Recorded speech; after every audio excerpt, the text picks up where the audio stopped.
भगवत दर्शन उसी को प्राप्त होते हैं जिसकी भगवत दर्शन की प्रबल उत्कंठा के लिए चार बातें जीवन में आ जाएं। पहला, नित्य निरंतर नाम जप रसिकों के संग से। शर्त है रसिकों के संग, भजन न होई संग बिन। हे मनमानी नहीं होता, रसिकों के संग से भजन की वृत्ति। प्रमाणित भजन होना चाहिए, आचार्य परंपरा, गुरु परंपरा से। दूसरा, भगवद विग्रह को साक्षात भगवान का स्वरूप मानना। जैसे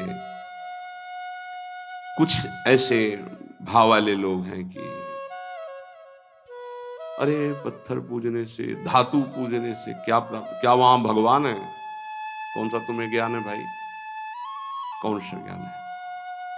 जब सर्वम खलमिदम ब्रह्म, तो ये तो अवतार है भगवान का, अर्चा अवतार। भगवान अवतरित होते हैं।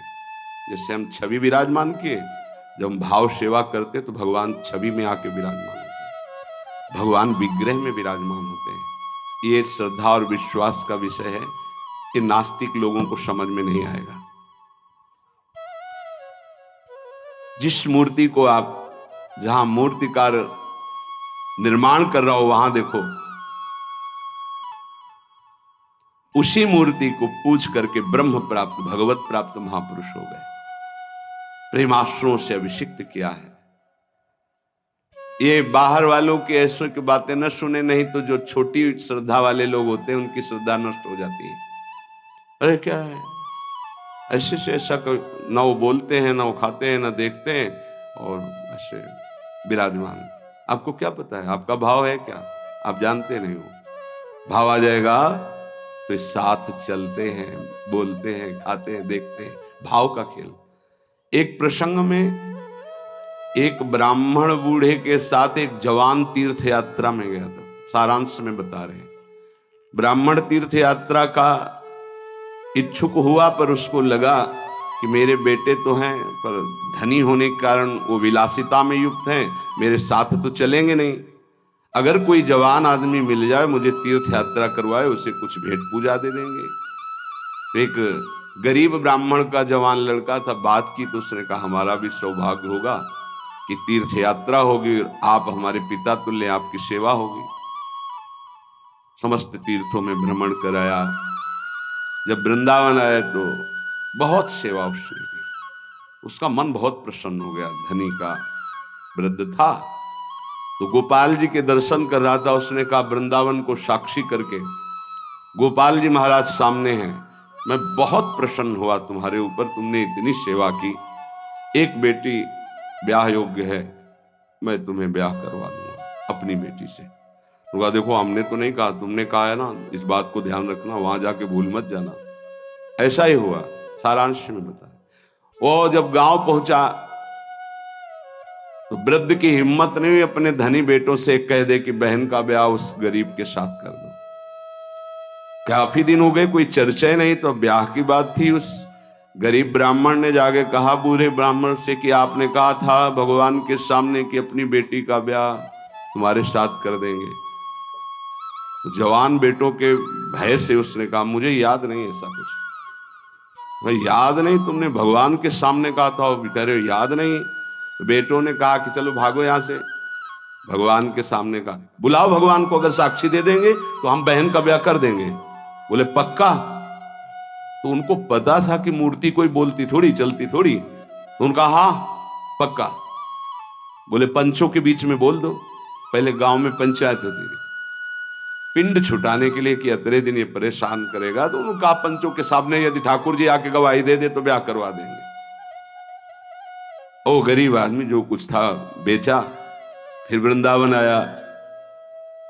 ठाकुर जी गोपाल जी से कहा कि महाराज आपके सामने हमारे ब्याह की बात कही थी इस वृद्ध ब्राह्मण ने, आपको गवाही देना पड़ेगा तब हमारा ब्याह होगा। हाँ कौन सुने। समय हुआ, ठाकुर जी का शयन भोग लगा, पट बंद हो गए, वो बैठे ही रहे बाहर। वाह गोपाल जी महाराज आप जब बोलोगे तभी हमारा ब्याह होगा और हम तभी यहां से जाएंगे जब आपको साक्षी दे। सब चले गए थे वो अकेले, उसको विश्वास था भगवान है। अंदर से आवाज आई, मूर्ति कहीं चलती है क्या कि चलकर साक्षी दे? बोले महाराज मूर्ति बोलती थोड़ी है, आपने बोला ना तो आओ निकल के बाहर। अब उनके लिए कोई पर्दा है क्या? ललित त्रिभंगी वैसे बोले देखो यार, अब तुम्हारे प्रेम के कारण हम बाहर तो निकल आए, तुम उसको यहीं बुला दो, हम यहीं साक्षी। बोले महाराज वो नहीं आएगा, हमारा ब्याह रुक जाएगा, आपको चलना पड़ेगा। बोले चल तो देंगे, लेकिन देखो हम वृंदावन के ठाकुर हैं, हमको तो अच्छा अच्छा माखन मिश्री सब भगवान ने बहानेबाजी। बोले महाराज हमें पता था कि आप भोग राग के लिए कहोगे, तो हमारे पास जो संपत्ति थी बेच के आए, खूब खवाते पियाते चलेंगे महाराज। बोले चलो अच्छा, देखो दृढ़ विश्वास। बोले महाराज हम जानेंगे कैसे कि आप आ रहे हो? बोले मेरे नूपुरों की ध्वनि सुनाई देगी, और देखो लौट कर जहां देख लोगे उससे आगे फिर हम नहीं जाएंगे। ठीक है महाराज, जब भोग लगाने का समय आएगा तो हम बोल देंगे, तब तुम हमारा भोग लगाना, और जब हम चलेंगे तो लौट कर पीछे नहीं देखोगे। ठीक है महाराज। अपने प्रांत पहुंचे, उड़ीसा प्रांत। गांव जब नजदीक रह गया तो सोचा मुड़ के तो देखे, केवल पायले धुनी है, ठाकुर जी भी है। मुड़ के देखा तो श्याम घन साक्षात प्रभु। प्रभु ने कहा देखो तुमने वादा तोड़ दिया, अब हम यहां से नहीं जाएंगे। बोले महाराज अब तो कोई बात नहीं। गांव में दौड़ के गया, गोपाल जी आए, प्रभु आए साक्षी देने के लिए मेरे ब्याह के लिए। पूरा नगर दौड़ पड़ा, पंचायत के सब सब सब ने देखा प्रभु विराजमान। अब किसी की हिम्मत थोड़ी थी कि पूछ ले, जबरदस्ती उस बुड्ढे से कहा ब्याह करो भगवान वृंदावन से साक्षी। आज भी साक्षी गोपाल के रूप में भगवान विराजमान। क्या हुआ? जिसे तुम मूर्ति समझते वो चल के उड़ीसा तक गए और गवाही दी। विट्ठल भगवान बातचीत करते थे तुकाराम जी से, नामदेव जी से, बड़े बड़े संतों से। हरिवंश महाप्रभु, सेवक जी महाराज, बनचंद महाप्रभु तक बातचीत करते थे राधा वल्लभ लाल जी। प्रगट में एक बार मोहन चंद्र जी महाराज महाप्रभु के सबसे छोटे लाडले पुत्र थे। महाप्रभु राधा वल्लभ जी की सेवा परिचर्या में थे, तो एक पात्र कटोरा था राधा वल्लभ जी की सेवा का, उसमें चरण छू गया श्री मोहन चंद्र जी का। महाप्रभु ने एक शपथ मारी, प्रभु के पात्रों को ऐसे। राधा वल्लभ जी के जब पत्रावली कर रहे थे तो कपोल में अंगुली बनी, तो उनका जय जय आप। तो बोले मोहन चंद के रूप में मैं ही तो अब खेल रहा हूं अपने पात्र, तुमने वहां मारा मुझे देखो लगा। महाप्रभु ने कहा क्षमा कीजिए प्रभु, ऐसी तन्मयता मोहन चंद्र जी की आप में है, ये मुझे पता नहीं था। महाप्रभु से बात, स्वामी जी से, बिहारी देव जी से बिहारी जी बात करते, आज भी महापुरुषों से प्रभु बात कर। ये केवल मूर्ति छवि का विषय नहीं होता। ये अज्ञानी जीव जो हैं, ये केवल तर्क विवाद में फंसे रहते। श्रद्धा में तर्क विवाद नहीं होता। ये तर्क विवाद जहां होने लगे, ऐसी कोई वार्ता होने लगे, श्रद्धालु उपासक को बिल्कुल हट जाना चाहिए। भगवत दर्शन किसको प्राप्त होते हैं? पहला, जो रसिक महापुरुषों के गुरुदेव के अनुसार भजन करता, नाम जप, मंत्र जप। दूसरा, भगवद विग्रह को साक्षात प्रभु मान करके, कहो सो कहां जहां प्रभु नहीं, जब सर्वत्र प्रभु है तब तो हमने प्रभु का श्री विग्रह, अर्चा विग्रह, ये अर्चा अवतार है भगवान का, इनको विराजमान किया, साक्षात मेरे प्रभु हैं। ये बाहरी दर्शन है। तीसरा, प्रभु को अर्पित किए हुए प्रसाद के अलावा अरुचि होना। कुछ भी ऐसा जो हम प्रभु को अर्पित नहीं कर सकते वो हम नहीं पा सकते। प्रभु को अर्पित ना की हुई चाहे अमृत पड़ी हुई वस्तु हो, हमारी बिल्कुल श्रद्धा और रुचि नहीं। हमारे प्रियालाल ने नहीं पाया तो हम उसे चख नहीं सकते। ये भगवत प्राप्ति, भगवत दर्शन के लिए बहुत आवश्यक है। गुरु प्रदत्त भजन में आसक्ति, इष्ट के श्री विग्रह छवि में साक्षात भाव, और इष्ट को अर्पित ना किए हुए वस्तु, वस्त्र, पदार्थ, भोगों में पूर्ण अरुचि। कई बार हमने ऐसे संतों को देखा जो अमनिया जैसे पा लीजिए। नहीं नहीं, अमनिया है ना, हम अपने ठाकुर को भोग लगा के पाएंगे, या आप अपनी श्री जी को भोग लगा दीजिए तो पालेंगे, अन्यथा नहीं। अमनिया नहीं, अमनिया माला पत्र पुष्प सुगंधित कुछ भी नहीं, हमारा जीवन प्रसादी हो जाना चाहिए। ये बहुत ध्यान से अपनी दिनचर्या में देखिए कि कभी अमनिया मत पाइए।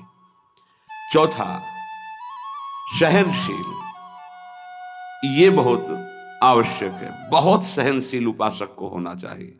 जितना सहोगे उतनी भक्ति प्रकाशित होगी। सहत सहत बाढ़े भगति गृह तनु गुरु हितगार। गुरुदेव को समर्पित जीवन और सहनशीलता, निश्चित भगवत दर्शन। 4 बातों से निश्चित भगवत दर्शन हो जाता है। ये बहुत खास बात है जिसको धारण करना बहुत कठिन है, पर गुरु कृपा पात्र बहुत सरल ढंग से इसे निर्वाह कर ले जाता है। क्या? किसी से मतलब नहीं। इस मार्ग के उपासक किसी से मतलब नहीं। पहले तो कहा पीछे वाले में कि जो विषयी पुरुषों का समूह है उनके संग से भयभीत रहे, कभी संग न करे। अब आगे वाले में कहा महान संगा नाम, किसका ये स्वरूप होता है? बोले जो वह तो महताम श्री पद रजा, महापुरुषों की चरण रज से जिसका शरीर अभिषिक्त है और माथे पे जिसकी चरण रज विराजमान है, गुरुजनों की, संतों की, रसिकों की, वो महान संगानाम सहज मधुरात्म प्रिय कथा। वो निसंग ही नहीं, महान संगानाम, जागृत स्वप्न सुषुप्ति कभी भी कहीं भी उसका किसी से संबंध नहीं, शरीर से भी नहीं। क्योंकि महान संगानाम तभी हो सकता है, शरीर से भी नहीं। यह ज्ञानी जीव जानते नहीं। कहते हैं शरीर तो यहां छूट जाता है, फिर गति किसकी होती है? भगवत प्राप्त। शरीर तो एक कपड़ा है, समझते नहीं हो। इसके नीचे एक कपड़ा है, सूक्ष्म शरीर, उसके नीचे एक है कारण शरीर। आप पहनने वाले हुए आपके कपड़े, एक छूटता है सिर्फ स्थूल शरीर। सूक्ष्म शरीर और कारण शरीर को लेकर के बार बार जन्म मरण होता रहता है, कपड़े बदलते रहते हैं। और जो जीवन मुक्त हो गया तो तीनों शरीरों का संबंध खत्म, और दिव्य चिन्मय चिदानंदमय शरीर को, भाव देह को प्राप्त करके चिन्मय धाम में, चिन्मय लीला में, चिन्मय प्रिया प्रीतम के समीप हो जाता है वो। महान संगानाम, साधक का स्वभाव ऊपरी बड़ा ही रुक्ष होना चाहिए। साधक का रुक्ष, सबको ये लगना चाहिए कि बड़ा बेरुखा आदमी है ये, बच जाओगे। गोस्वामी जी ने भी लिखा है, गिरा अरथ जल बीच सम, कहियत भिन्न न भिन्न, बंदो सीता राम पद, जिन्हि परम प्रिय खिन्न। खिन्न मानसा, किसी से कोई संबंध नहीं। कोई बात करे तो उदासीन होकर बात करे, उसको रस ना मिल पावे, उसको प्रियता समझ में ना आ पावे। साधक की बात कह रहा हूं। आगे चल के तो सब जीवन सो प्रीति रीति निभात अपनी, वो स्थिति आ जाती है। पर साधक को चाहिए वो अपना बाहरी स्वभाव उदासीन रखे, खिन्न रखे। ये हर समय भाव चढ़ा के बात करते हैं, इनका तो कोई प्रेमवादी से लगना चाहिए। मुस्कुरा करके बात करना, ये आगे चलकर आता है। हंसी बोले बहुमान दे, बहुमान किसको दे रहा? आराध्य देव को। वो हंस किससे रहा? आराध्य देव से। साधक की हर समय स्थिति ऐसी नहीं होती, इसलिए उदासीन अति रही गोसाई। पूज्य श्री गोस्वामी जी महाराज के, साधक को उदासीन रहना चाहिए, बाहर से गंभीर, हंसी मजाक बातचीत गंभीर। सत्य बात तुम्हें बता दे, स्वीकार करो ना स्वीकार करो, आगे चलते। उदासीनता, गंभीरता, खिन्नता ये साधक के स्वभाव में होनी चाहिए। बहुत मिलनुआ स्वभाव, हंसकर बात करना, ये आगे चलकर, अभी नहीं। उसको दबाओ उस वृत्ति को। बगल से कोई निकल गया, आपको राधे श्याम कहने की स्मृति उससे नहीं आनी चाहिए। कौन निकला आपको पता नहीं, दर्शन कर रहे हैं, कभी कभी यह भी पता नहीं चलता कि प्रभु पोशाक कौन धारण किए। अगर नेत्र में नेत्र मिले तो 1 घंटा दर्शन हुआ तो केवल नेत्रों का ही दर्शन हुआ, पत्रावली कपोल में कैसी बनी ये भी याद नहीं रहा। ऐसी होती है एकाग्रता। सत्संग सुनने गए तो सिर्फ वक्ता की मुखाकृति और वचन, आप बैठे आसपास आपके कौन बैठा आपको कोई परिचय नहीं। ऐसी महानिसंगता उपासक को चाहिए। ये कब आती है? जैसे जड़ भरत जी रहुगण को कहा कि महापुरुषों की चरण रज से अभिषिक्त होने पर ही यह ब्रह्मबोध होता है। प्रहलाद जी ने कहा निष्किंचना नाम न वृणीत यावत, जब तक निष्किंचन महापुरुषों की चरण रज नहीं लगेगी तब तक ऐसी निष्ठा नहीं होती जैसी मेरी है।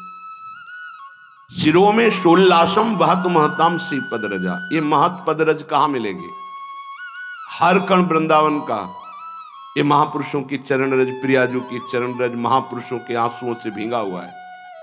जहां की भी रज मिले उसे अपने धरोहर के रूप में, संपत्ति के रूप में, जैसे बहुत बड़ी क्या धरोहर, ये प्रिया प्रीतम की संपत्ति, प्रेम संपत्ति प्रदान करने वाली, इसे आप लगाओगे तो आप सुरक्षित हो जाओगे। ये कवच है। कई बार शास्त्रों बार ये चर्चा हुई है, पर बड़े भाग्यशाली साधक उपासक उपासिका होंगी जो इस बात को स्वीकार किए हैं कि रोज स्नान के बाद शरीर में रज लगाते हैं। ना करते हो तो फिर सुन लो, तुम्हारे हृदय को ये विकार तब तक जलाएंगे जब तक प्रेम रस के योग्य नहीं हो जाएगा। उस जलन को सहने के लिए ये सद्यो वशीकरण चूर्ण मनंत शक्तिम तम राधिका चरण रेणु मनुष्मरामी, ये श्री जी की चरण रज है जो आपको संभालेगी, कवच का काम करेगी। आपके शरीर में चरण रज लगी रहनी चाहिए। बिल्कुल मान लीजिए, अगर ये मान लोगे तो बहुत बड़ी वस्तु आपको प्राप्त होगी। शरीर में वृंदावन की रज लगी है, शरीर छूट जाए तो भगवत प्राप्ति हो जाएगी। मान लीजिए, बहुत बड़ी बात है। धन्य है वो उपासक जो रजोपसेवी है, रज लगाते हैं। एक ब्रजवासी आए, उन्होंने प्रश्न किया कि आपके जुगल उपासना में तो काली बिंदी लगती है, आप क्यों नहीं लगाते हैं? श्री कहते हैं उसे, काली बिंदी और सिंदूर की बिंदी। पूज्य श्री सदगुरुदेव भगवान ने आदेश किया, त्रिपुंड लगाते थे जब शरणागति का, कि हम आचार्य आज्ञा से चलते हैं। आचार्य ने पत्र में लिखा था, वृंदावन रजोपसेवी जोरी सुमिरन बाचनो, वृंदावन नित्य विहार चंदन लेनो। तो रजोपसेवी जोरी है तो रज का तिलक है, और बिहार चंदन जो प्रसादी है वो ये लगा है। बस वो कोई वृंदावन की वस्तु नहीं है जो काली टिक्की है। ये वृंदावन की रज और वृंदावनेश्वरी का प्रसादी चंदन, इसके सिवा तो ब्रह्मा जी भी आकर कहें तो हमारी समझ में नहीं आएगा, क्योंकि गुरु के वाक्य के आगे किसी का नहीं। वृंदावन रज रानी, वृंदावन वृंदावनेश्वरी, इनमें हमारी अनन्य आसक्ति हो जाए। जो लगाते हैं उनको प्रणाम है, पर हमारी गुरु आज्ञा है। आचार्य श्री हितजू महाराज, वृंदावन रजोपसेवी हरिवंश जोरी सुमिरन बाचनो, वृंदावन नित्य विहार चंदन लेनो, आज्ञा है, उसी का पालन। अगर महापुरुषों की चरण रज लग रही है तो महानिसंगा नाम मान लीजिए। बार बार इसलिए कह रहे मान लीजिए, आप में सामर्थ्य नहीं कि आप असंग हो सके। महानिसंगा नाम तो बहुत बड़ी बात है, वो कहीं आ सकता नहीं, न स्वभाव में, न सूक्ष्म शरीर में, न स्थूल शरीर में, और न बाहरी व्यवहार में। वो अपने स्वरूप में स्थित महापुरुष है, वही महानिसंगा नाम होता है। फिर क्या बोले? सहज मधुरात्म प्रिय कथा, अपनी प्यारी जी और प्यारे जी की कथा सुनते ही उसकी दशा बदल जाती है। प्रसंगानाम प्रेमोत्पुलक गलदस्रा कुलगिराम, अश्रु प्रवाह हो रहा है, पुलकित तन हो रहा है, गदगद कंठ हो रहा है। ये सहज मधुरात्म, सहज मधुर रस प्रदान करने वाली प्रीतम की चर्चा सुनते ही, पद गाते ही दशा बदल गई। कैसे हुआ? बोले महापुरुषों की चरण रज का प्रभाव। अपारे श्री वृंदावन रस महाब्धो विहरताम, इस महाप्रेम रस के अपार समुद्र में विहरण करने वाली जो जुगल जोरी विहार करने वाली श्री श्यामा श्याम है, इनके प्रेम में जो उल्लसित है, उनकी चरण रज सदैव मेरे माथे पे लगी रहे। तो सदा राधा कृष्ण प्रणय पुलकासुद गमभृतः, राधा नाम सुनते ही रोमांच हो गया, अश्रु प्रवाह होने लगा। श्यामा श्याम की बात सुनते ही, पद सुनते ही पुलकावली अश्रु बहने लगे और देह कंपायमान होने लगी। ये बड़े भाग्यशाली, इसमें जानबूझकर नाटक न करे, स्वाभाविक आ जाएगा। नाम जप करो, रस सिंधु वृंदावन की रज लगाओ और रहनी से रहो तो स्थिति आ जाएगी। एकांत में चिल्ला चिल्ला के रोने का मन होता है, जैसे डकार आती है ना, तो उसको निकलना ही पड़ेगा। ऐसे रोना आता है, स्वाभाविक। क्यों रोना आता है? कुछ चाहिए, कोई दुख, कोई विपत्ति? नहीं, स्वाभाविक वो एक प्रक्रिया है उस प्रेम की। रोना आता है, हल्का हो गया, रोया, थोड़ा शांति। अगर रोएगा नहीं तो रह नहीं सकता, उसकी दिनचर्या है रोना, कभी भी कहीं भी भाव आ जाएगा। किशोरी कंदर्पाकुल कनक गौरांग लतिकाहा, जो किशोरी जो हमारी गौर वर्ण है, जो कनक लता है, ऐसे उपासक का यही जीवन हो जाती है। जीवन का तात्पर्य प्रसाद सृग वस्त्राभरण कृत भूषा प्रणयनो, वो इनके प्रसाद से प्राण पोषण करता है। इनके चरणामृत की ही वो वृत्ति साधना है। हमारा साधन बल क्या है? इनका चरणामृत। वस्त्राभरण, कोई भी वस्त्र बिना प्रसादी के लाडली जी का, गुरुदेव का, शरीर पे नहीं धारण। नवीन वस्त्र को देखा गुरुदेव भगवान कैसे प्रसादी करते हैं। पहले उसे धोते हैं, प्रक्षालन करते हैं, फिर सुखाते हैं, फिर श्री जी के सिंहासन में स्पर्श करा के रजरानी में ऐसे 1-2 बार फिर उसे धारण करते हैं। श्री जी का पहले धोते हैं नया वस्त्र, श्री जी के सिंहासन को अर्पित करके फिर रजरानी में 1-2 बार लोट लगा के उस वस्त्र को फिर धारण करते हैं। वस्त्रा आभरण प्रसाद, प्रसाद स्वरूप ही हमारा भोजन है। प्रसाद चरणामृत, प्रसाद वस्त्र आभरण, प्रसादी माला, प्रसादी पुष्प, प्रसादी इत्र, इनका बड़ा आदर करें। श्री जी का प्रसाद, यही हमारा जीवन है। अगर अमनिया आप पाते हैं तो आपके हृदय में भाव सूखने लगेगा। अगर जग भी गया है, अमनिया जल भी नहीं, अमनिया भोजन भी नहीं, प्रसाद। प्रपद्ये श्री वृंदावन भुवि विचित्राखिल कलाहा, समस्त कलाओं में जानने वाली शिरोमणि श्री लाडली जो ऐसे उपासक के हृदय में अपनी समस्त कलाएं प्रकाशित कर देती, अर्थात वो सहचरी भाव को प्राप्त हो जाता है। विचित्र अखिल संगीत गायन कलाओं का, चतुरता का वो मूर्तिमान स्वरूप हो जाता है। ऐसे में वृंदावन की भूमि में उन प्रेमी जनों का आश्रय लेता हूं जो ऐसे जिनका जीवन हो गया है महानिशंगा नाम, किसी से संपर्क नहीं, और श्री जी के प्रति किशोरी कंदर्पाकुल कनक गौरांग लतिकाहा, जो गौरांगी श्री प्रिया जो हैं, लाडली जो हैं, जो श्याम तमाल की कनक बेल की तरह विराजमान हैं, ऐसी श्री स्वामिनी जी के प्रसादी से ही जिसका जीवन यापन होता है। ऐसे में रसिकों को इस वृंदावन भूमि में माथा रखकर प्रणाम करके उनकी चरण धूलि माथे पे धारण करता और उनका संग करने की अभिलाषा करता हूं। ये भगवान की विशेष कृपा है कि हमें ऐसे महापुरुष रहनी बता रहे हैं। अगर प्रसाद का आप महत्व धारण करना प्रारंभ कर दिए हैं तो बहुत जल्दी प्रेम जागृत होगा। प्रसाद पर प्रसाद बुद्धि रखिए, राग द्वेष उस पर न रखिए। ये पदार्थ नहीं पाना है, ये पदार्थ अनुकूल है। प्रसाद में प्रसाद बुद्धि रखिए, न फल बुद्धि, न अन्न बुद्धि, न भोजन बुद्धि, न स्वाद बुद्धि, प्रसाद बुद्धि रखिए। प्रसादी वस्त्र को प्राणों से भी अधिक प्रिय मानिए। प्रसादी माला पुष्प मिले तो हृदय में आह्लाद होना चाहिए। सीधे मेरे प्रभु ने प्रसन्न होकर मुझे प्रदान किया है। दे कोई भी, लेकिन मेरी प्रियाजू ने मुझे प्रदान किया, एकदम आह्लाद, वही आपको प्रेम भाव में ले जाएगा। प्रसाद में भगवत बुद्धि बहुत ही पवित्र हृदय में होती, नहीं तो प्राय नहीं होती। प्रसाद देखते ही अच्छा श्री जी का प्रसाद, ओह वाह, पुलकावली हो जाना।